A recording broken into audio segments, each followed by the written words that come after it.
যে যায় লঙ্কা সেই হয় রাবণ। এই কদিন আগে যারা রাস্তাঘাটে হাঁটতেন আজকে তারা কিন্তু উপদেষ্টার চেয়ারে। একটু যোগাযোগ করে দেখবেন যে তাদের সাথে কথা বলার কতটুকু সুযোগ আছে। অনেক সমন্বয়কের বিরুদ্ধেও কিন্তু নানান ধরনের অর্থ কেলেঙ্কারির অভিযোগ দেখছি। ক্ষমতায় গেলে নিরঙ্কুশ থাকাটা খুবই কঠিন কাজ। আমরা মনে করি যে বাংলাদেশের রাজনীতি নষ্ট করেছি তিনটা শ্রেণী।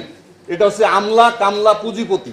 আমরা নিষিদ্ধের রাজনীতি নিষিদ্ধের ইতিহাস আমরা জানি।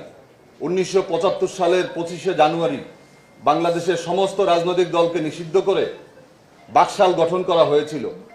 সেই নিষিদ্ধের তালিকায় বাংলাদেশ লেবার পার্টিও ছিল 17টি রাজনৈতিক দলের একটি। কিন্তু লেবার পার্টি বা অন্য যেই রাজনৈতিক দলগুলোকে নিষিদ্ধ করে কিন্তু রাখা যায় না, তারা কিন্তু আজকে রাজনীতি করছে। আমরা পরবর্তীকালে দেখলাম যে জামাত ইসলামীকে নিষিদ্ধ করা হয়েছে, কিন্তু নিষিদ্ধ করে কি আসলে কি জামাত ইসলামের কার্যক্রম ঠেকানো গেছে?